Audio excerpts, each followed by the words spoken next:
Hello and good evening, everyone. So welcome to another live session on EDEN2. Now, in today's live session, we are going to discuss an important topic from oral pathology and oral medicine. Okay, one of the important topics from oral medicine and oral pathology, that is oral manifestation of systemic diseases. Okay, if you look at the syllabus of most of the, sorry, if there is some technical issue, 1 minute.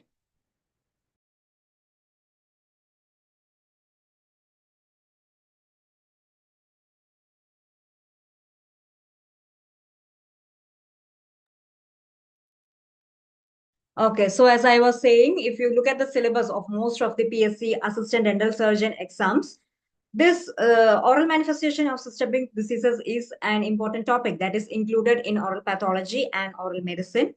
So especially if you look at the Bihar PSC syllabus and the MRSB, Tamil Nadu PSC assistant dental surgeon syllabus, you can see that they had specifically mentioned this systemic diseases with the oral manifestation is like specifically mentioned in their syllabus. Okay.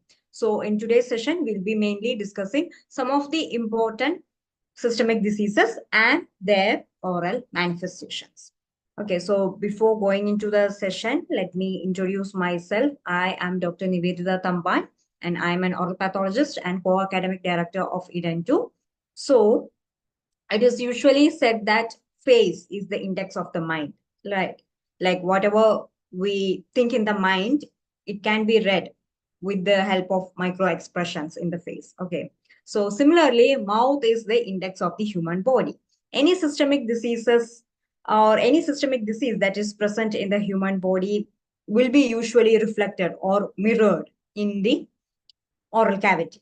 Okay, some kind of oral sign or symptom will be there so that we can easily diagnose that systemic diseases. Not for every systemic diseases, but mostly, in most of them, you'll be seeing some kind of oral manifestation for these systemic diseases. Okay, so that is like very important from a diagnostician point of view. Okay, so from a diagnostician point of view, if we dentist can be the first person to diagnose a life-threatening or a very serious systemic disease, that is actually very good if we are the first person to diagnose it. Okay, so in today's session, we'll be mainly discussing on such important systemic diseases and their oral manifestation. Now, when I went through the previous year question papers of these PSC assistant dental surgeon exam, I had included some topics that are like really important and which were frequently asked. Okay, so systemic disease, oral manifestation of systemic diseases is actually a big chapter, but we'll mainly focus on these topics today. Okay, and if you want other topics also, you can comment below this video. Okay, so first we'll discuss about the vitamin deficiencies, then the storage disorders, then anemias, endocrine disorders, then GIT disorders and renal disorders. Okay, so these are the main topics that we'll be discussing today. Okay, if you need some other topic also to be discussed, then please do comment below this video. Okay. So coming to vitamin deficiencies. Vitamins are nothing but they are the organic compounds that are required in small quantities in our diet. Now, why they are required? To perform the biological functions for the normal maintenance of our human body and for the growth and health, for maintaining the health of the organism. Okay, so they are the small organic compounds that are present in our body. Now, if you look at the classification of these vitamins can be classified into two. We have fat-soluble vitamins and the water-soluble vitamins. Fat-soluble vitamins include A, D, E, and K, and the water-soluble vitamins can again be divided into B complex and non-B complex. Non-B complex includes vitamin C. Okay, B complex can again be divided into energy-releasing and hematopoietic. Energy-releasing is the major one, which includes all the like subclasses of vitamin B, like the B1, B2, B3, B4, B5, B6, and 7. All those will be included under the energy releasing category. Now, if you look at the hematopoietic category, that's where the B9, the folic acid or the folate, and the vitamin B12, that is the cyanocobalamin, that comes there. Okay, so first we will see about the vitamin B complex. So in the vitamin B complex, we'll be mainly discussing regarding the B1, B2, B3, and B6. Okay, because the oral manifestation of these are really important. Okay, so that's why we will first discuss these. So vitamin B1, which is also called as thiamine, is really important for the metabolic reaction and for the proper functioning of the neurons. Okay, you can get this thiamine from animal sources and from the vegetable sources also. Vitamin B2, which is called as riboflavin. Okay, riboflavin, and vitamin B3, which is called as the niacin. Okay, both plays an important role in redox reaction. Redox reaction means oxidation reduction reaction that is happening in our body. Okay, both these vitamins play a crucial role in the redox reactions of the body. And vitamin B6, which is the pyridoxine, which helps in the amino acid synthesis. Okay, you can get this vitamin from the both the animal and the vegetable food sources also. So if you look at the oral manifestations of this vitamin B complex deficiencies, you can see that most of these oral manifestations are usually seen in the soft tissues of the oral cavity, like in the tongue, in the mucous membrane, and in the gingiva, lips. Okay, that are more commonly affected in case of some kind of deficiency related to vitamin B complex. Okay, so vitamin B1, which is also called as thiamine. So this thiamine deficiency will result in a disease that is called as beriberi. Okay, so the thiamine deficiency will result in a disease that is called as beriberi. Now, what are the manifestations of this beriberi means? Usually, we'll be able to see cardiovascular problems and also neurological problems. Okay, so in beriberi, you will be able to see cardiovascular problems and neurological problems also. Cardiovascular problems include vasodilatation, heart failure, edema, and all those things will be seen. And in case of uh, neurological problems, you will be able to see peripheral neuropathy and the wernic encephalopathy. Okay, this wernic encephalopathy is very important because there was a question that was asked, like, you will be seeing wernic encephalopathy in which of the following vitamin deficiencies, like, okay. So wernic encephalopathy usually has like a triad of symptoms like ataxia and ophthalmoplegia and confusion, like that. Some kind of symptoms are there in the wernic encephalopathy. So this wernic encephalopathy is very important. It is usually seen in thiamine deficiency, that is called as beriberi. Okay, oral manifestations are not so much documented in case of beriberi. So we will move on to the next vitamin, that is the vitamin B2 or the riboflavin. Okay, so this riboflavin deficiency is usually seen in chronic alcoholics. Okay, chronic alcoholics because of the malnutrition and all, and in children who do not drink milk. Okay, not enough protein is getting. So in children who do not drink milk, for them also you will be seeing this riboflavin deficiency. Now, in riboflavin deficiency, what you will see is that there will be definitely ocular manifestations like corneal vascularization will be there, like redness in the eyes will be seen, dermatitis or the skin lesions will be there, and erythroid hypoplasia. Erythroid hypoplasia means the RBC precursor cells, they will be very less in number. Okay, so because of that, the patients can get anemia also. Okay, so if you look at the oral manifestations of this riboflavin deficiency, that's where it is very important. One oral manifestation that you can see in the riboflavin deficiency is glossitis. Glossitis means inflammation of the tongue. Okay, so what happens initially is that there will be atrophy of the filiform papillae. Okay, filiform papillae is the major papillae that is present in the dorsum of the tongue. So there will be atrophy of the filiform papillae. And at the same time, you'll be able to see engorged fungiform papillae. Okay, fungiform papillae are the red colored papillae that you will see in the tip of the tongue. Okay, so you will be seeing like very enlarged fungiform papillae and like fully cleared or atrophy of the filiform papillae. So that will create an image like a reddish or magenta colored tongue will be there. Okay, so this magenta colored tongue is a feature of riboflavin deficiency. Now, as it progresses, as the disease progresses, what happens is that almost all the papillae will get atrophied, and it will be mostly like a somewhat like an atrophied tongue appearance will be there. Now, other than the tongue, what happens, which other part is getting affected is the lips.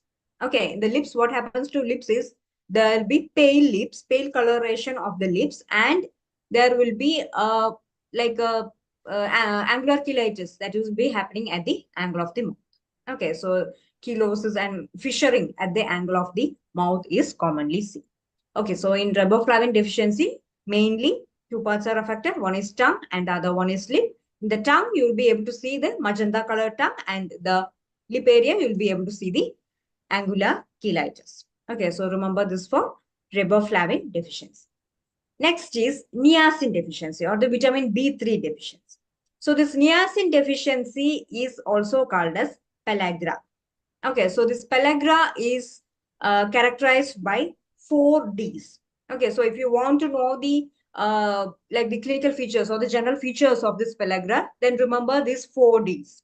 First one is dermatitis. Some kind of skin lesion will always be there, dermatitis. The next is dementia, forgetfulness. Okay, that will be there. The next is diarrhea, loose stools will be there. Then if this pellagra is not treated at time and it is allowed to progress, then it will result in death.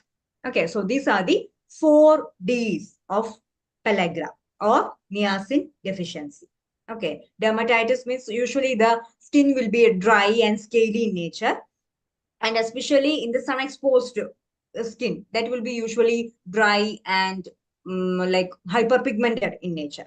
But one characteristic feature that you will see in the dermatitis of the pellagra is that around the neck, you will be able to see hyperpigmented area like this. Okay. Yes, this hyperpigmented area like this around the neck will be seen in pellagra patients. So that is called as Cassell's necklace. Okay, this is important because this Cassell's necklace is a characteristic feature of pellagra. Okay, where will you see this Cassell's necklace? In pellagra. Okay, so the other than that, if you look at the oral manifestation, usually burning mouth will be seen, and the tongue. In the tongue, usually all the papilla will be atrophied, and it will result in something called as bald tongue of sandwich. Okay, that is the tongue, that is the characteristic name of the tongue in pellagra or niacin deficiency. It is called as bald tongue of sandwich. Okay, so this is the bald tongue of sandwich.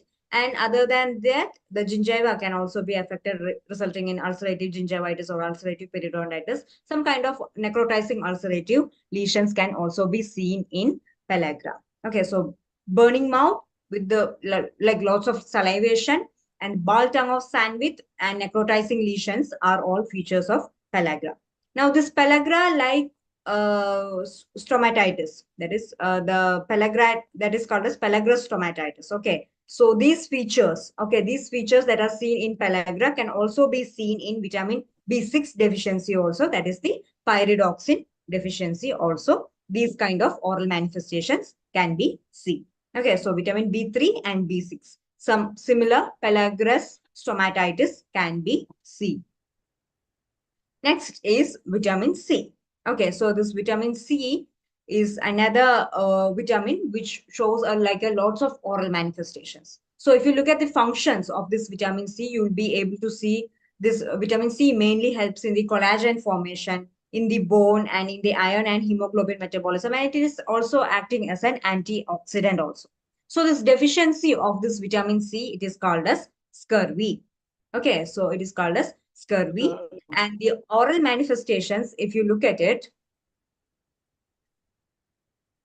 okay, and the oral manifestations, if you look at it, you will be able to see the collagen is very much important for forming the walls. Okay, especially the walls of the blood vessel. Okay, the walls of the blood vessels are mainly formed with the help of this collagen only. So since the collagen formation is disrupted in scurvy, what happens is that the vascular walls, they'll be very weak, and it will result in, since the walls are very weak, it can result in easily hemorrhaging, or it can easily break and result in hemorrhage or petechia or ecchymosis, like that. All the bleeding manifestations can be there in case of scurvy. Then another important point to note is that delayed wound healing. So almost all the oral manifestations of this scurvy that are related to decreased collagen formation. Okay, that is impaired collagen formation. Because of this impaired collagen formation only, almost all these oral manifestations are seen. One is like petechial hemorrhage and ecchymosis can be seen in the oral cavity, delayed wound healing, and gingival swelling. Okay, so this characteristic gingival swelling that is seen in the scurvy patients, it is called as scorbutic gingivitis. Okay, it is called as scorbutic gingivitis. And ulcerations can be seen, mobility of the teeth can be seen, periodontal, some kind of periodontal gingival problems can lead to periodontal infection, and periodontal bone loss can also be seen, which is characteristically called as the scorbutic gingivitis. Okay, the gingiva will be very inflamed and it readily bleeds on touch also. Okay, so that is called as this scorbutic gingivitis. Now, another general feature of this scurvy, like just the term scorbutic gingivitis, is the scorbutic rosary. Okay, so what you see in scorbutic rosary is that the costochondral junctions, okay, these rib cage costochondral junctions are here, right? They will be very prominent in case of an infant or a child that is suffering from scurvy. So that is called as scorbutic rosary. Now, just like this scorbutic rosary in vitamin C deficiency, there is uh, something called as rachitic rosary that is present in vitamin D deficiency also, where there will be prominence in the costochondral junction and is present, but there is like some differences, like the angulations and all are different, but there is a similar word that is called as rachitic rosary that is present in vitamin D deficiency also. So now let's go on to what is seen in the vitamin D and its deficiency. Okay, so vitamin D mainly plays a role in the maintaining the calcium metabolism in our human body. Okay, so that is the main function of vitamin D. That is the maintenance of the calcium metabolism in our human body. Okay, along with the vitamin D, this parathyroid hormone. Okay, vitamin D and parathyroid hormone. These are the two ones which help in the maintenance of the calcium metabolism in our body. So we had discussed about vitamin B complex and vitamin C till now. Okay, so both these vitamin B complex and the C, they are mainly showing manifestations in the soft tissues. Okay, oral mucosa or gingiva, mainly in the soft tissues. Okay, but here in vitamin D, the deficiency of this vitamin D is where we are seeing the manifestations in the hard tissues of the teeth, like in the enamel and dentine, you will be seeing some kind of changes. Okay, so this deficiency of vitamin D in children, it is called as rickets. Okay, so this deficiency of vitamin D in adults, it is called as osteomalacia. So there is rickets in children and there is osteomalacia in adults. Now, what are the abnormalities that you see in vitamin D deficiency is that there will be abnormalities in the heart tissues. Okay, so this vitamin D deficiency can affect the enamel and dentine and can lead to hypomineralization. So you will be able to see such hypocalcified teeth as seen in the image here. Okay, so you'll be able to see such hypocalcified or hypomineralized teeth in patients with rickets. Okay, so since these teeth are like less mineralized, there are chances for easily the microorganisms to enter the tooth and can cause caries easily. Okay, so in such patients, there are reports saying that higher caries index will also be there. Okay, the next is delayed eruption. Okay, delayed eruption means usually the teeth will be present for a long, like the teeth will get time to erupt into the oral cavity, especially the permanent teeth will take time to erupt into the oral cavity. Misalignment of the teeth will be there. Then severe periodontitis will be there. And also abnormally wide predentin zone. Okay, this is this wide predentin zone and interglobular dentin. This is what you see in the histopathological feature of the rickets. Okay, if you take the teeth and get a ground section of it, then you will be able to see a wide predentin zone. Okay, predentin zone means predentin is the first formed dentin. Okay, that is the unmineralized dentin you can see. Okay, so since the calcium metabolism is disrupted, you will be able to see like a wide predentin, or like the unmineralized zone of dentin will be seen very prominently, along with that interglobular dentin also. So, like I had already mentioned, in the general features, you'll be able to see rachitic rosary and delayed closure of the fontanelles, frontal bossing, and bowing of the legs. Okay, that is a characteristic feature of the vitamin D deficiency, bowing of the legs. Okay, because these leg bones are the weight bearing joints. Okay, so since the calcium metabolism is disrupted, you'll be able to see bowing of the legs in patients or the children that have rickets. Okay, and in the teeth, you'll be able to see hypomineralized teeth with high caries index. Now, so this is one question that I had come through in the PSC assistant dental surgeon question that is related to the vitamins. So that's why I included it here. So this magenta tongue and cracks at the corners of the mouth are seen in deficiency of which vitamin? Is it vitamin B1 or niacin or riboflavin or pantothenic acid? Yes, doctors, if you know, you can put the answers in the chat box. Where will you see this magenta tongue and cracks at the corners of the mouth means they are referring to angular cheilitis. Okay, so where you will see it?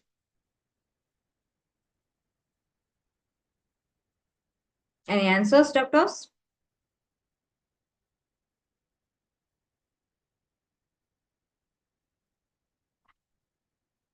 Yes, it will be seen in riboflavin deficiency. Okay, vitamin B2 or riboflavin deficiency, you will be able to see the magenta tongue and angular cheilitis. Niacin deficiency or in pellagra, you will be able to see bald tongue of sandwich. Okay, vitamin B1 deficiency is beriberi. Okay, remember the names because that is important.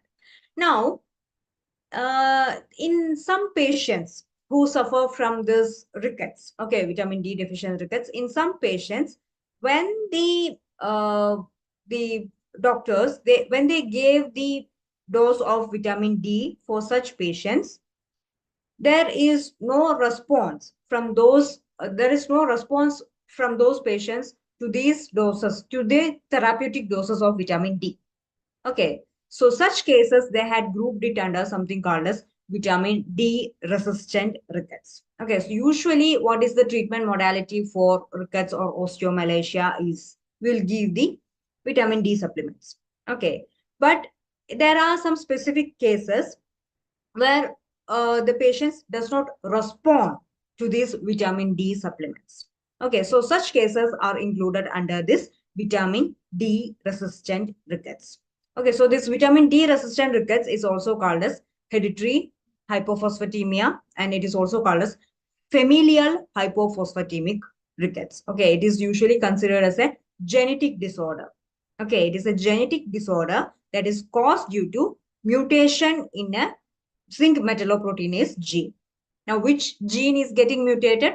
It is the PHEX gene mutation. Okay, because of this PHEX gene only, there is this vitamin D resistant rickets is occurring. Okay, so it is a X-linked dominant trait usually seen in males. And in this disease, you'll be able to see decreased phosphorus levels in the blood. Okay, so that's a characteristic finding to differentiate it from the normal rickets and the vitamin D resistant rickets. Decreased phosphorus levels will be seen in the blood. Okay, so why this decreased phosphorus levels? Because the reabsorption of the phosphate from the renal tubules is also less because of this gene mutation. Okay, so that's why this decreased phosphorus levels in blood is usually seen. Now, what are the general features that you see in such patient? Like the short body stature will be there, like the phosphate levels will be definitely decreased, and the decreased absorption of phosphate from the renal and intestinal absorption, it will be usually decreased. Now coming to the oral manifestation of this vitamin D resistant rickets, what you will be able to see is that there will be a very prominent pulp chamber like this. Okay, so this is the teeth from a patient who has the vitamin D resistant rickets. He has like a usually enlarged pulpal chamber will be there, and look at the pulpal horns. Okay, look at these pulpal horns. They are extending to the dentino-enamel junction here. Okay, so that shows the prominent pulpal horns. Okay, so these are the prominent pulpal horns which extend to the level of dentino-enamel junction. Now, when the pulpal horns extend such a level to the occlusal level, what happens is that the oral microorganisms can invade the pulpal tissue very easily, and it can cause like the infection very easily. Okay, so you will be able to see like lots of non-vital teeth and lots of periapical abscesses in the mouth of a child who has vitamin D resistant rickets. Okay, so that is another feature. Multiple non-vital teeth and with periapical abscesses is very commonly seen in patients with vitamin D resistant rickets. Okay, and also micro clefts are seen in the enamel. Enamel is also not that strong. There will be small cleft like areas will be seen, through which the microorganisms can enter easily, and the pulp horns are readily extending towards the DEJ. So the pulp can get infected, which can result in a periapical abscess, and endodontic problems can be there. Okay, so the treatment part of this vitamin D resistant rickets is just a calcitriol or the vitamin D supplements alone will not cause any change or cause any change in the symptoms for this patient. So what we can do is that we can give calcitriol together with phosphate. Okay, since the phosphorus levels are also low, we can give calcitriol together with phosphate. That can really make a change in the symptoms of these patients. Now moving on to carbohydrate storage disorders. Okay, so that's all about the vitamins. Now let's move on to carbohydrate storage disorders. In the carbohydrate storage disorders, the main one is the mucopolysaccharidosis. Okay, so this mucopolysaccharidosis, what it means is that in most of the lysosome storage disorders, if you look at it, what is happening is that most of them are like genetic disorders only. They are like inherited, and there will be some kind of problem with the enzyme. Okay, some kind of problem with the enzyme that will result in the like non-degradation of a particular product. Now, because of this non-degradation, what happens is that this particular product will get accumulated in the body. Okay, so they will get accumulated, and it will result in a dysfunction of a particular organ. Okay, so that is what is happening in almost all the storage disorders, whether it is the carbohydrate storage disorders or the lipid storage disorders. The main mechanism is this. Okay, there will be an enzyme which is used to degrade a particular product. That enzyme may get defective. Now, because of this defective enzyme, what happens is that this particular product is not getting degraded. Because it is not getting degraded, what happens is that it will start accumulating in the body. Okay, so it will start accumulating in the cells, it will start accumulating in the organs. So that can result in the dysfunction of a particular organ. Okay, so that's the main basis of these storage disorders. So in mucopolysaccharidosis, what is happening is that there will be abnormal degradation of the glycosaminoglycans. Okay, so what are the glycosaminoglycans? We have the heparin sulfate, dermatan sulfate, keratin sulfate, and chondroitin sulfate. Okay, so these four are the glycosaminoglycans. Now, the enzymes that degrade these glycosaminoglycans, some of it may get defective, which will lead to like increased accumulation of these glycosaminoglycans in the body that can result in dysfunction of the organs. Okay, so there are many types of this mucopolysaccharidosis, but the ones that are important for us is this first one, that is the Hurler syndrome, and the second one, that is the Hunter syndrome, and the last one, Maroto-Lamy syndrome. Maroto-Lamy syndrome is important because in this syndrome only, you will be able to see multiple dentigerous cysts. Okay, so multiple dentigerous cysts are seen in one syndrome that is called as Lamy syndrome. That is type 6 of mucopolysaccharidosis. Now, in today's session, we'll mainly focus on this Hurler syndrome and the Hunter syndrome. Okay, so in Hurler syndrome, what it is also called as mucopolysaccharidosis type 1, or it is also called as gargoylism. Okay, why gargoylism? I will explain it in the histopathology. When we check the histopathology of this disease, you will like able to understand it in detail. It's also called as gargoylism. It is an autosomal recessive inheritance patterns. It shows a autosomal recessive inheritance pattern, and the enzyme that is deficient in this Hurler syndrome is L iduronidase. Okay, iduronidase enzyme is deficient. Now, because this enzyme is deficient, it will result in the like accumulation of heparan sulfate and dermatan sulfate. Okay, so lots of heparan sulfate and dermatan sulfate get accumulated in the tissues in the human body, and that will create many problems. Okay, usually this disease can be diagnosed within the first 2 years of life itself, and the lifespan of this patient is like really short also. They can die within puberty. And the classic feature of this Hurler syndrome is the corneal clouding. Okay, corneal clouding means a cloud like this thing can be seen in the cornea of the eye. Okay, so that can like progress to like vision loss, like that it can get progressed. Okay, so corneal clouding is the classic symptom of Hurler syndrome. Okay, mainly eyes are affected because these mucopolysaccharides, they are getting accumulated, right? So they are creating a clouding in the eye. Okay. Then next is nasal congestion can be there, spine abnormalities, claw hands like this can be there. And if you look at the face itself, the facial features can be really caused, like all the large head, frontal browsing, the bushy eyebrows, hypertelorism, increased gap between the eyes will be there, puffy eyelids, the nasal bridge is usually depressed, and the hepatosplenomegaly, all those other features can also be there.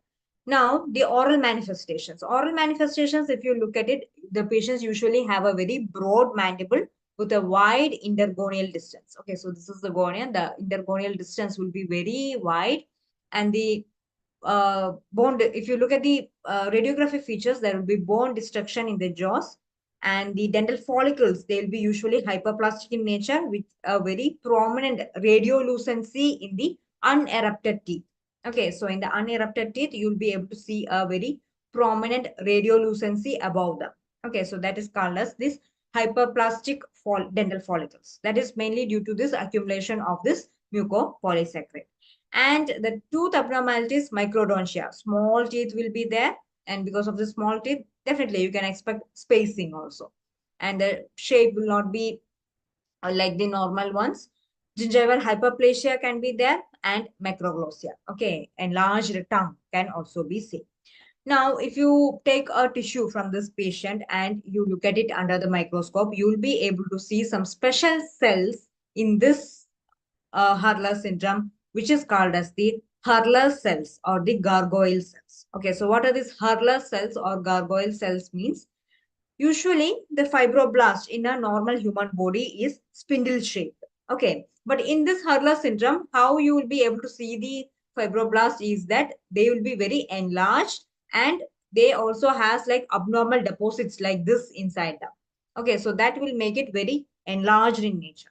Okay, so such fibroblasts are called as gargoyle cells or clear cells or Hurler cells. Okay, so since the presence of this gargoyle cells only, this disease is also called as gargoylism.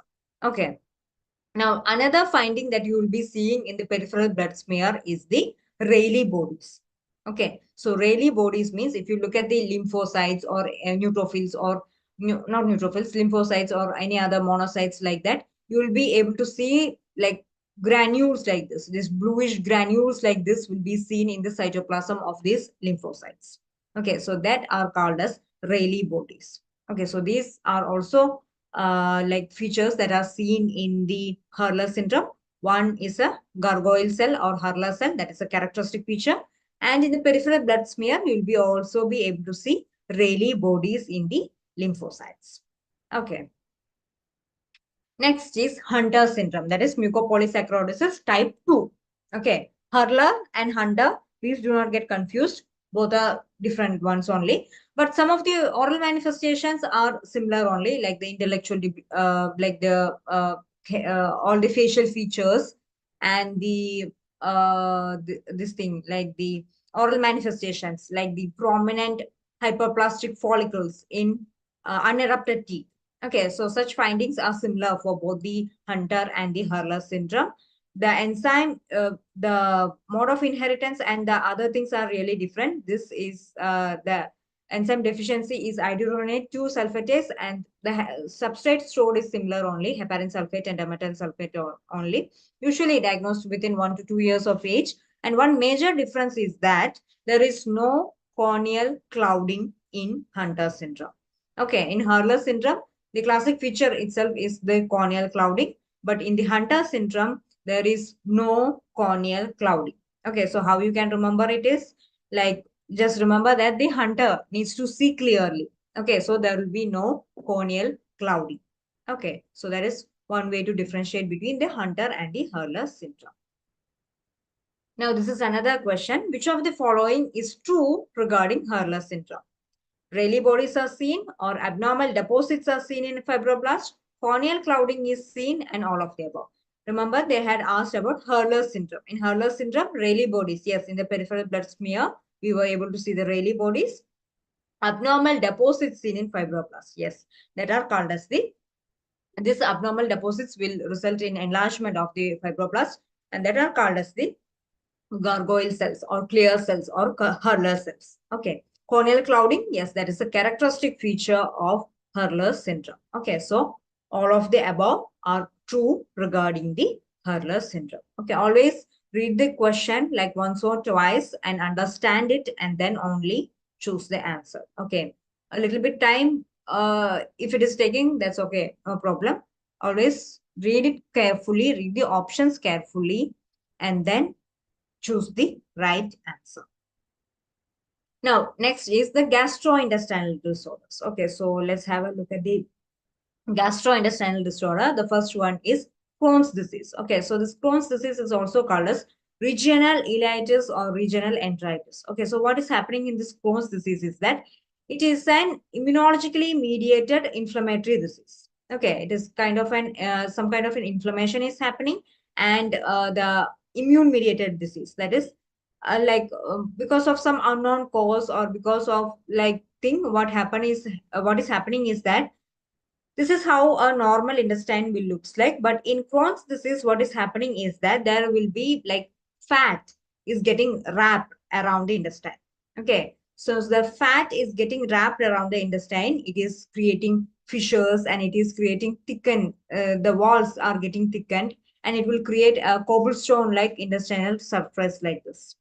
Okay. So this can result in abdominal pains, nausea, diarrhea, and weight loss and malnutrition, and all other symptoms can be seen. Okay, they are also suggesting a genetic role for this Crohn's disease, but it is still under investigation. Now, other than the intestine, it can also affect like extraintestinal sites, like the skin, eyes, and joints can all be affected in the Crohn's disease, usually seen in the teenagers and in the persons above 60 years. Okay. So if you look at the oral manifestations of this Crohn's disease, that is very typical. The one oral manifestation that is very characteristically seen is this, the cobblestone appearance of the oral mucosa. Okay, so these are the cobblestone. So such like that, this cobblestone appearance of the buccal mucosa is commonly seen in Crohn's disease. Okay, in the intestine also, you'll be able to see the cobblestone appearance. In the oral mucosa also, sometimes like diffuse or like nodular swellings like this will be seen in the oral and perioral tissues. That is called as the cobblestone appearance of the oral mucosa. Next is the ulceration. Okay, so these ulceration have a characteristic. They are not like the aphthous ulcers that you see normally. These will be like usually linear ulcerations. Okay, that will be seen in the buccal area and in the vestibular areas. Okay, so such linear ulcerations will be seen in the buccal vestibule, and the mucogingivitis, the macules and plaques in the gingiva can also be affected. Aphthous like oral ulcerations can be seen also, and diffuse stomatitis, like diffuse, like almost all the area of the oral cavity can be affected with this Crohn's disease. Okay, so the one thing that you have to remember here is this cobblestone appearance. Okay, Crohn's cobblestone appearance, CC, remember it like that. Okay, and the linear ulcerations in the mandibular vestibule. Coming to a treatment part, if you look at it, mostly like NSAIDs are given for like mild diseases, and for moderate to severe diseases, we can give steroids. And in case of refractory cases means cases that do not respond to the treatment. Okay, so for such cases, we can give tumor necrosis factor alpha inhibitors like the adalimumab and serlotimumab can be given. And if it is not responding to the medical treatment, then we can do the surgical treatment of that particular affected part of the intestine. Okay. Sorry. Next is pyostomatitis vegetans. Okay, so this pyostomatitis vegetans is nothing but it is considered as an oral manifestation of ulcerative colitis or Crohn's disease.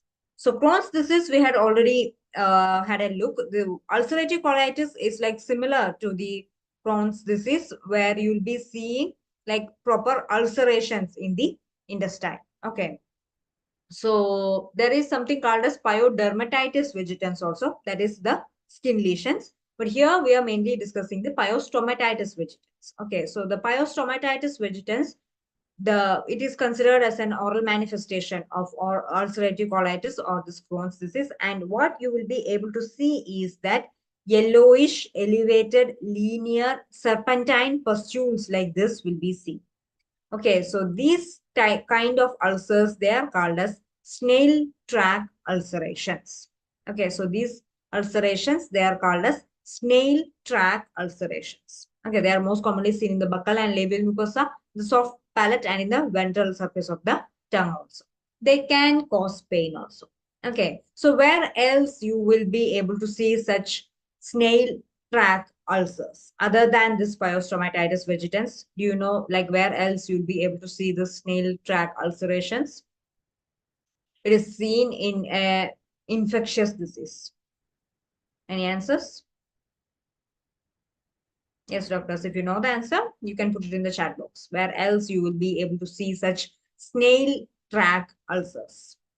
Okay, so the snail track ulcers are also seen in the second stage of the syphilitic infections. Okay, that is in the mucosal infections, mucosal stage of the secondary syphilis. You'll be able to see such snail's track ulcerations in the oral cavity in persons suffering from syphilis. Okay, but those ulcers will be usually painful, but this can cause pain also. Okay, so that's one way to differentiate between the two. Okay, so for the treatment part, you can give sulfasalazine or the systemic corticosteroids can be given for this pyostomatitis vegetans. Now, next, renal disorders. Let's have a look at the renal disorders. Renal disorder, like the one usual complication that we usually see is the renal failure. Okay, so this renal failure can be acute renal failure or chronic renal failure. Now, there will be like oral manifestations in patients who has renal failure also.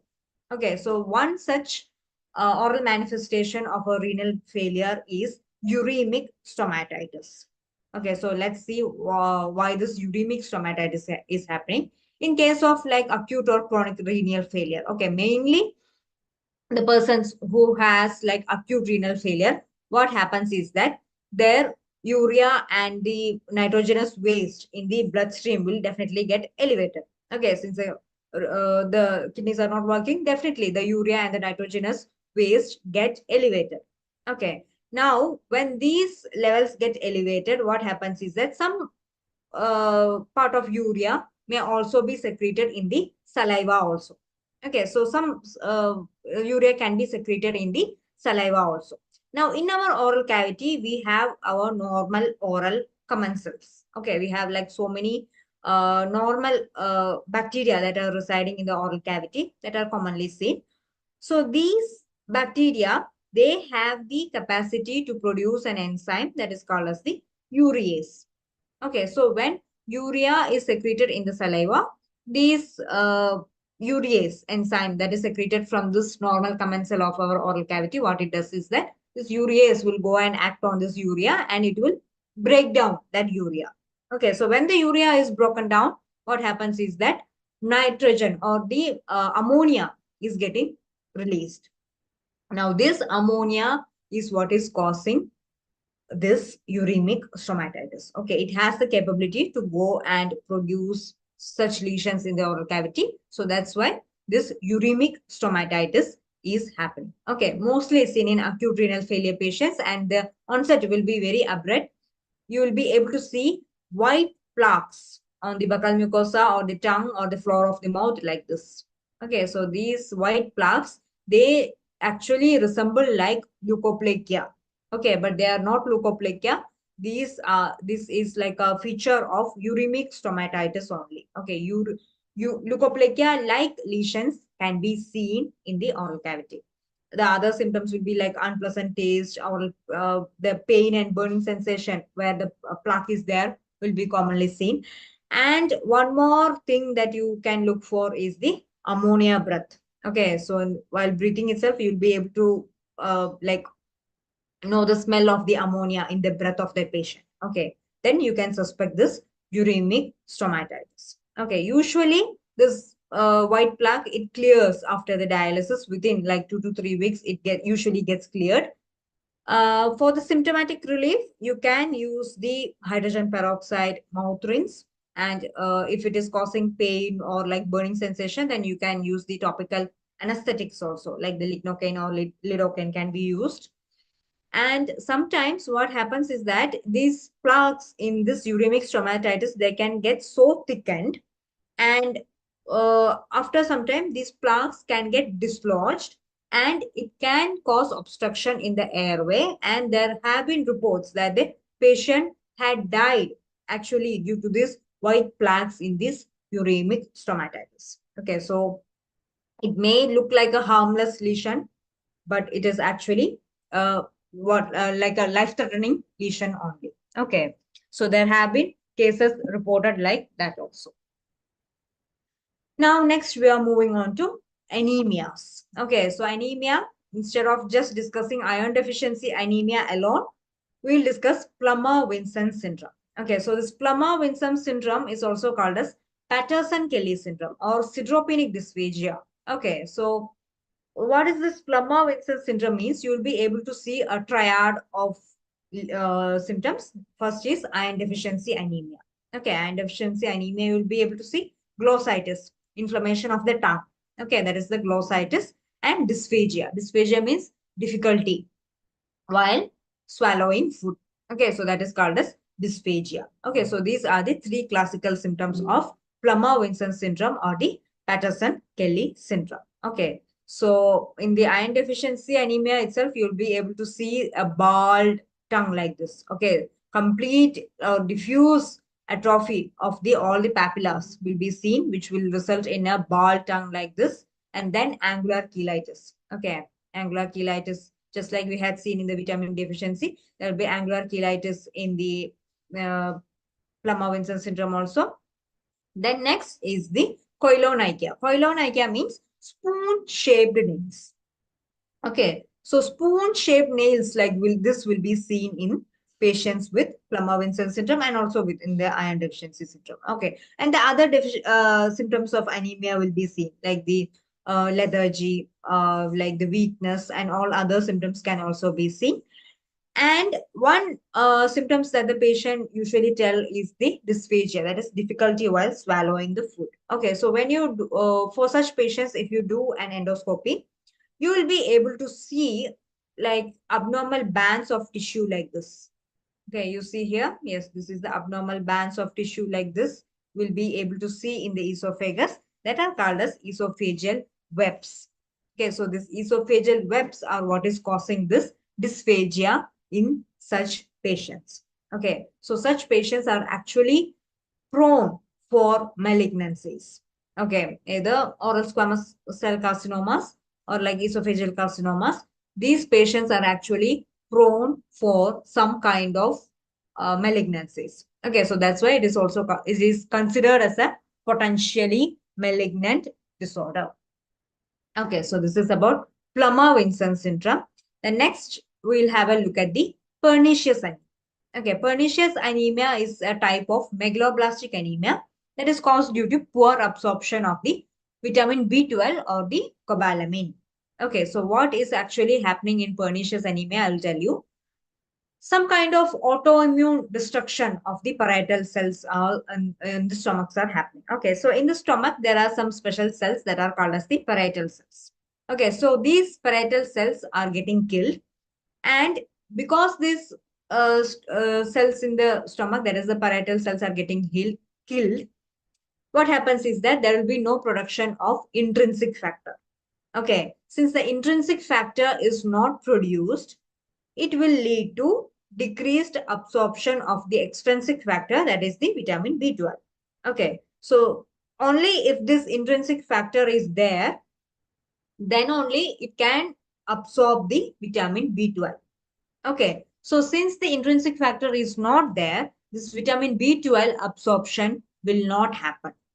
Now, with this vitamin B12 is like very much important for the nucleic acid synthesis also. Okay, so since the vitamin B12 is not getting absorbed, what happens is that it will disrupt the nucleic acid synthesis, and that can lead to pernicious anemia. Okay, so this is the pathogenesis behind pernicious anemia. Okay, the parietal cells in the stomach are getting destroyed, so the intrinsic factor is not produced.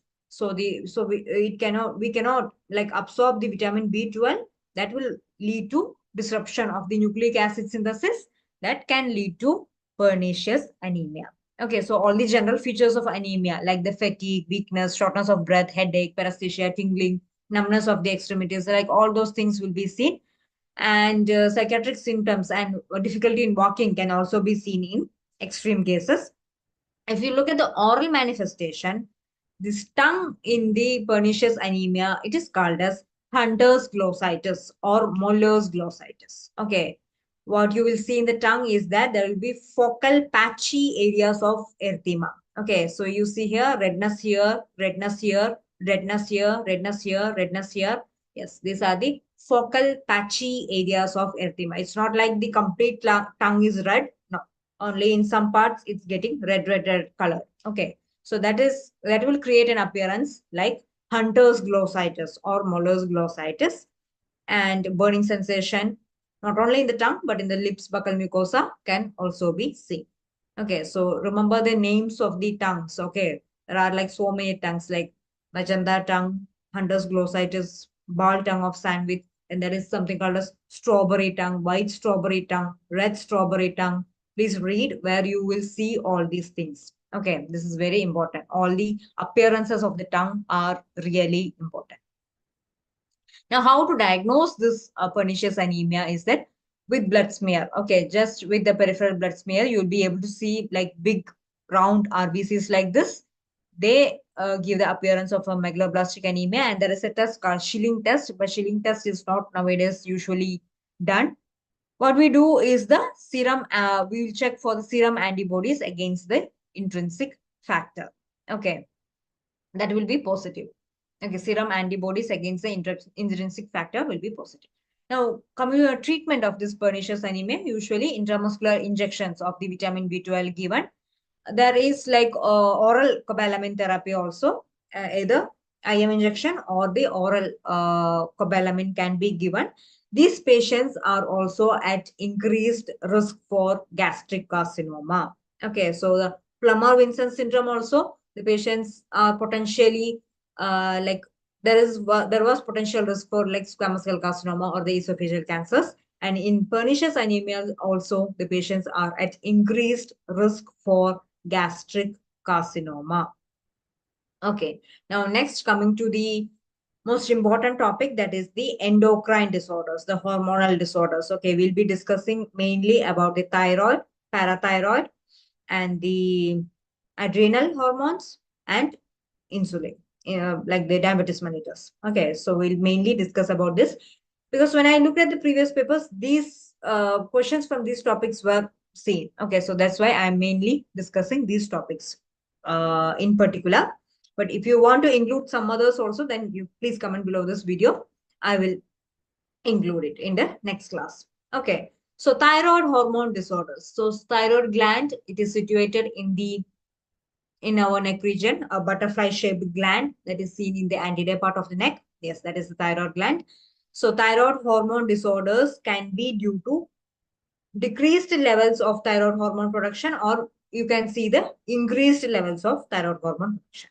Because of the decreased levels of thyroid hormone production, you'll be able to see hypothyroidism. Okay, this, so in the hypothyroidism, there is something called as cretinism and myxedema also. Cretinism means the hypothyroidism that is occurring in infants. Okay, that is called as cretinism. If the hypothyroidism is occurring in adults, then it is called as myxedema. Okay, so remember the names. There is cretinism and myxedema. Both are like deficiency states of thyroid hormones or hypothyroidism. One is seen in infants, cretinism is seen in infants, and myxedema is seen in adults. Then next is like overproduction of the thyroid hormones. Okay, that will result in something called as hyperthyroidism or thyrotoxicosis or Graves' disease. That are all hyper. Okay, hyper part of the thyroid. This is all hypo part of the thyroid. Now, in this here, we'll be mainly discussing on this hypothyroidism. Okay. So in the hypothyroidism, if you look at the patient's general features like the lethargy and dry cow skin and the swelling of the face and extremities, you can see the facial edema in this child patient here, huskiness of the voice, and all the mainly this thyroid hormone, it regulates the metabolic rate of our body. Okay, so that is the main function of this thyroid hormone. It mainly regulates the metabolic processes that is happening in our human body. So when these thyroid hormones are low, what happens is that all the metabolic processes that will be diminished. Okay, so that will create in the constipation, weakness, a heart rate can be reduced, resulting in bradycardia, hypothermia, like the even the skin temperature can be reduced, the growth will be reduced, like that. All the growth and functions of the human body is actually reduced in this hypothyroidism. Okay, because the metabolic rate is usually reduced in hypothyroidism. Now, if you look at the oral manifestation, what you can see is that facial edema and the lips can be thickened like this. Okay, so why this thickening of lips or why this facial edema is happening? Because there is like more and more glycosaminoglycans, more and more like the mucopolysaccharides are getting accumulated in this hypothyroidism also. That's why it is showing this edema. Okay, and in patients who has myxedema also, if you look at it, they will usually show an enlarged tongue like this. Okay, that is also because of the accumulation of this glycosaminoglycans, and failure of eruption of the permanent teeth will be seen, and retained deciduous teeth. Okay, so this is an OPG of a 10 to 11-year-old girl. You can see that the permanent dentition is actually somewhat almost formed, but the deciduous teeth are still there. Okay, they are not getting shed easily. Okay, so this failure of eruption and retention of the deciduous teeth for a longer period is also seen in hypothyroidism. Next is parathyroid hormones. So this parathyroid glands, they are present in the posterior part of the thyroid gland. Okay, so in this parathyroid gland also, it secretes a hormone that is called as the parathyroid. Okay, so the the disorders can be there due to increased production of parathormone or because of decreased production of parathormone also. Increased production, hyperparathyroidism. Decreased production, it will result in something called as hypoparathyroidism. Okay, so what is the main function of this parathormone is that, as I had already mentioned while talking about vitamin D, this vitamin D and parathormone, they together helps in maintaining the calcium metabolism in our human body. Okay, so they are the ones who maintain the calcium metabolism in the human body. So how they maintain the calcium metabolism is by acting on bones, kidneys, and intestine. We don't have to go in detail. But just remember that these parathormone will go and act on bones, kidneys, and intestine and will help in maintaining the calcium metabolism in our human body. So when there is like decrease in parathyroid hormone, what happens is that the calcium metabolism is also disrupted. So it will result in something called as low serum calcium levels. Okay, so this low serum calcium levels will result in something called as hypocalcemia. This is called as hypocalcemia. Now, this hypocalcemia will result in a condition that is called as tetany. Okay, it is called as tetany. Okay, so this tetany and tetanus are different. Okay, tetanus. What do you mean by tetanus? Any idea, doctors? What do you mean by tetanus? Okay, so tetanus is nothing, but it is like a bacterial infection. It is also called as lockjaw, which is caused due to Clostridium tetani. Okay, but this is tetany where you will be seeing like manifestations of hypocalcemia.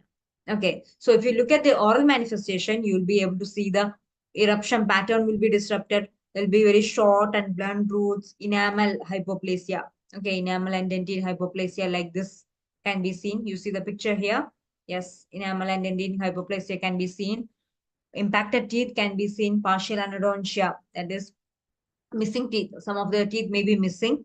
And circumoral paresthesia. Okay, the circumoral paresthesia is considered as the initial sign of hypoparathyroidism. Okay, there will be paresthesia around the lips, circumoral region like that. Okay, so that is considered as the initial sign of hypoparathyroidism.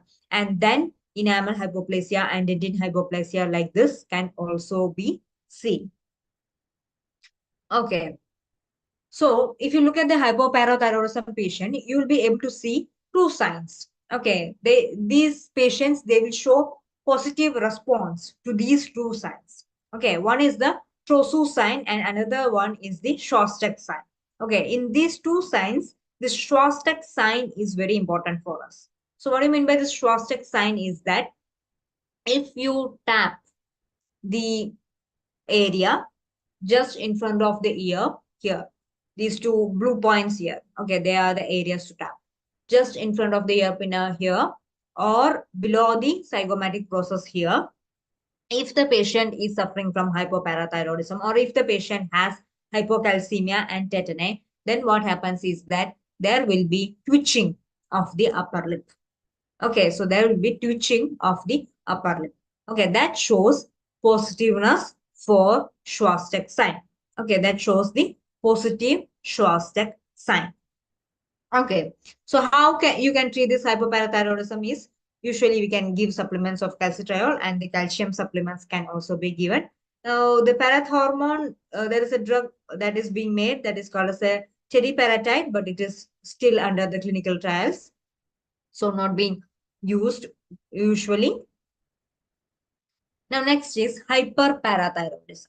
Okay, this hyperparathyroidism is very important because the clinical features of this hyperparathyroidism are really important. And there is an easy way to remember these clinical features of hyperparathyroidism. You just have to remember this: stones, groans, bones, and moans. Okay, remember these four words: stones, groans, bones, and moans. Okay, so when a question on hyperparathyroidism comes, you should actually remember these four words. Okay, so first one is stones. Stones means kidney stones can be seen. Okay, renal calculi and like kidney stones can be seen, and calcification. Okay, some metastatic calcification can be seen in any part of the body also. Okay, so that is belongs to the stones. Then groans. Okay, there will be duodenal ulcers. Okay, so the patient will be like in pain. Okay, so that refers to the groans, duodenal ulcers, which are painful. Okay, so that refers to the groans from the patient. Then there will be definitely bone lesions. Okay, so what all bone lesions can be there? Subperiosteal resorption of the phalanges. Phalanges are the bones of the digits. So there will be resorption, subperiosteal resorption of the phalanges can be there. In the oral cavity, if you look at it, there will be generalized loss of lamina dura. Okay, lamina dura if you look at the radiograph, you'll be able to see a thin radio opaque line that is surrounding the roots of every teeth. Yes, there will be generalized loss of lamina dura, just like this here. Look at this iopia here. You'll be able to see generalized loss of lamina dura. Then look at the trabecular pattern of the mandible here. Okay, that is not the usual trabecular pattern of mandible that is shown here. So there will be alteration in the trabecular pattern also, which is called as the ground glass appearance. Okay, where else you will see this ground glass appearance? Yes, doctors, any answers? Where else you will see this ground glass appearance in the bone? Think. Yes, you will see it in fibrous dysplasia also. Okay, so this ground glass appearance is seen in hyperparathyroidism and in fibrous dysplasia also. Then there is something called as brown tumor. Okay, so palatal enlargement can be seen. And if you look at the radiograph features, you'll be able to see some multiple radiolucent areas can be seen. Okay, that are nothing but they are the brown tumors. So when you take a biopsy of these brown tumors and cut the section of this brown tumor, you'll be able to see the it will be usually brown in color because of the hemosiderin deposition or because of the hemoglobin deposition. It will be usually brown in color. Okay, so that's why the name came as brown tumor. Now, what happens is that in long-standing brown tumor, okay, so brown tumor that is present for a long time, what happens is that there will be central degeneration happening like this. So this is the degeneration that has happened in the brown tumor, and there will be fibrosis happening in the central part. Okay, so when this degeneration and fibrosis happens in the central part, that is considered as the most severe skeletal manifestation of hyperparathyroidism. Okay, so that when a brown tumor undergoes central degeneration and fibrosis in the central part, that is called as osteitis fibrosa cystica. Okay, remember the name? Osteitis fibrosa cystica. That is inside the bone. There is like a fibrous change that is happening, and also like a degeneration or cystic change is also happening in the middle part. That is why it is called as osteitis fibrosa cystica. This is the most severe skeletal manifestation of hyperparathyroidism. Okay. And you will also be, this is the brown tumor under the radiograph. You'll be able to see multilocular appearance like this in the brown tumor. Okay, so long-standing brown tumors, they can get converted into osteitis fibrosa cystica.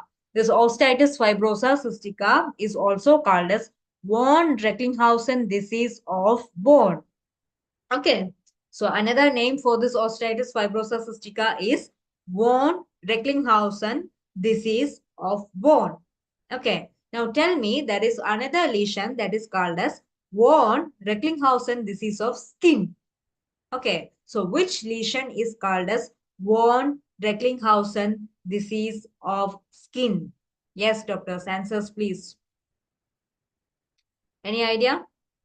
Von Recklinghausen disease of bone is osteitis fibrosa cystica. So tell me which disease is known as von Recklinghausen disease of skin.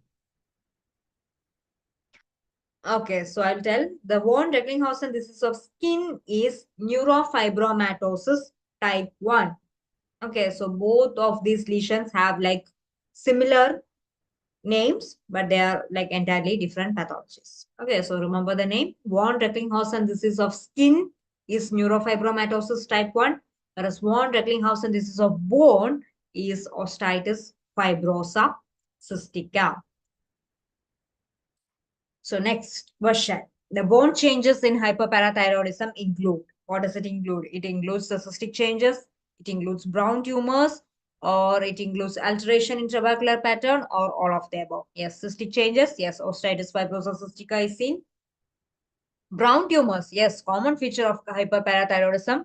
Trabecular pattern altered. Yes, ground glass appearance of trabecular pattern is seen. Okay. So answer is all of the above. Questions which have options like all of the above, none of the above, both of the above, both A and B, both B and C. If you have like options like that, please read those questions 1 or 2 times before answering. Okay, that is very important because they are there for a reason. Okay, they are there to confuse you. Okay, so please read it 2 or 3 times before answering. Next is adrenal hormone disorder. So adrenal gland, you'll be seeing it in the top of the kidneys like this. So here also there will be decreased levels of adrenal production, which will result in hypoadrenocorticism, which is also called as Addison disease. Okay, so hypoadrenal adrenocorticism, it is called as Addison disease. Okay, and the hyper or the excess production of the adrenal hormones, it will result in something called as Cushing syndrome. Okay, the names should not be confused. Hypo is Addison disease, hyper is Cushing syndrome. Okay, so in that, the oral manifestations are mainly seen in Addison disease. So this, in the Addison disease, what you will see is that there will be hyperpigmentation of the skin. Okay, pigmentation, soft tissue pigmentations are usually seen in Addison disease. Okay, whether soft tissue and skin pigmentation. So the skin pigmentation in Addison disease, it is called as bronzing. Okay, so you can see the color difference between the two. Actually, this is a white patient only, and like previously, she has like very fair skin only, but after this Addison disease, the whole skin color changed, like hyperpigmentation of the skin has happened, resulting in a bronzing like this. Okay. And in the oral cavity also, you will be able to see such patchy brown macular pigmentations like this because of excessive melanin production. So sometimes before even the skin changes starts happening, the oral mucus lesions are the first to appear. Okay. So when you see such lesions in the oral cavity, then always suspect Addison disease also. Okay, in the Indian population, you'll be mostly seeing it in the physiological pigmentation also. Okay, but if a patient complains of such pigmentation that is getting appeared like abruptly or suddenly, okay, then always suspect this Addison disease also. Okay, so what's the treatment for this Addison disease? Usually the glucocorticoid and the mineralocorticoid supplements are usually given. Next is the insulin disorder, which is the diabetes mellitus. Very important. So there's diabetes mellitus can be classified into two types. There is type 1 or the insulin dependent, which is also called as juvenile onset diabetes. And then we have the type 2 or the adult onset diabetes. Okay. We usually don't use the words insulin dependent and non-insulin dependent now, because even in type 2 diabetes mellitus, people are needing the insulin. So we don't use those terms now. So this type 1 is mainly caused due to lack of insulin production. That is, from the pancreas itself, the insulin is not getting produced. So that's why there is the type 1 diabetes mellitus that is occurring. Then you have the type 2 diabetes mellitus. In type 2 diabetes mellitus, what is happening is that the insulin production will be there or insulin production may not be there. But what is happening is that there will be resistance of the tissues to the effects of insulin. Okay, so the tissues which usually take up the insulin are creating some kind of resistance. Okay, maybe because of the decreased insulin receptors in the cells, or maybe because of some other issues. Okay, what is happening is that the cell is not able to take up that insulin that is produced by the pancreas. Okay, so that will result in something called as type 2 diabetes mellitus. Okay, so the features of diabetes mellitus, no need to tell you. You all know that the classic three features will be there: polyphagia, polyuria, polydipsia. Okay, these are the classic three symptoms that are there. Then the lethargy, in the blood test, you will be able to see the severe hyperglycemia. Okay, usually the blood levels will be, blood glucose level will be very high. And if you look at the complications of this diabetic mellitus, you'll be able to see the microangiopathy. Microangiopathy means the small blood vessels, they will be getting occluded. Okay, so that it will create something called as microangiopathy, and it will lead to like ischemia of that particular part of the body, and it will again, because of the ischemia, it will lead to necrosis or gangrene. Okay, mostly in the peripheral regions, like foot is usually affected, which will result in diabetic foot like that. Okay, then you will also be able to see neuropathy and retinopathy, and all those complications can also be seen in the long term disease complications. Okay, so if you look at the oral manifestations, like lots of oral manifestations are there for diabetes mellitus, starting from periodontal diseases. Okay, the periodontal disease is the most commonly seen in the diabetes patients, very fast progressing periodontal diseases. Okay, you will be able to see such enlarged and erythematous attached gingiva like this. Okay, and very rapidly progressive periodontal disease is also a feature of diabetes mellitus. The healing will be delayed in case of extraction and all. The healing will can get delayed, and the likelihood of infection is also more. And then coming to infections, the two infections that are commonly seen in diabetic patients are, one is oral candidiasis. Okay, oral candidiasis can be frequently seen, and another one is mucormycosis. Mucormycosis, it is usually seen in diabetic patients with uncontrolled diabetes. Okay, if the levels are like controlled, then the mucor species will not come and attack the bloodstream. But if it is like really uncontrolled, okay, then it can lead to mucormycosis and candidiasis. Okay, then another two tongue lesions that are commonly seen is median rhomboid glossitis. Okay, the central papillary atrophy of the tongue, or the erythematous candidiasis that can be seen, and the benign migratory glossitis, or the geographic tongue. Okay, that are commonly seen. And one thing that you have to notice is that in some patients, there will be something called as adenosis, that is enlargement. Okay, non-tender bilateral enlargement of the parotid glands are seen. Okay, so that is called as diabetic adenosis. Okay, so diabetic adenosis can be suspected in older patients. In older patients, you'll be also be able to see like Sjogren's syndrome like that, but always check twice. Okay, diabetic cyanosis can be seen. And another feature is xerostomia.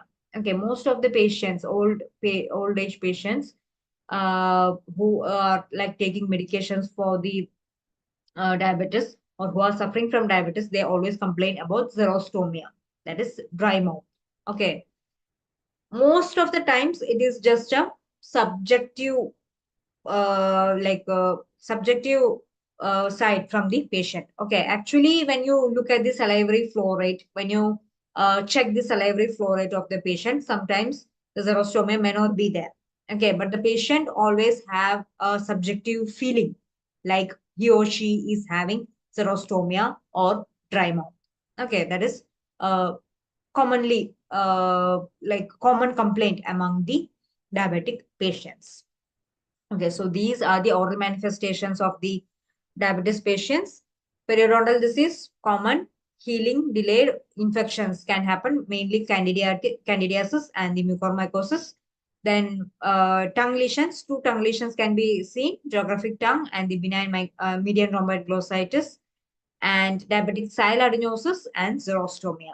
Okay, so these are some of the features that is commonly seen in diabetic patients. Okay, so I think that's too much oral medicine and pathology for today. So thank you so much for attending this session. Okay, so keep reading, keep learning, keep revising, and keep practicing MCQs daily in the app also. Then only you will be able to like understand the pattern of the questions that can be asked in the exam, and you will be able to learn more, or you will know like which part where you are going wrong also. Okay, so thank you so much for attending the session. Thank you so much, and keep learning, keep revising, and all the best for your preparations. Do well. If you have any doubts, you can comment it under this video. Okay, and if you want any other topics to like you need a live class, then you can comment that also under this video. Okay, so thank you so much for attending the session. Thank you, goodbye, and good night.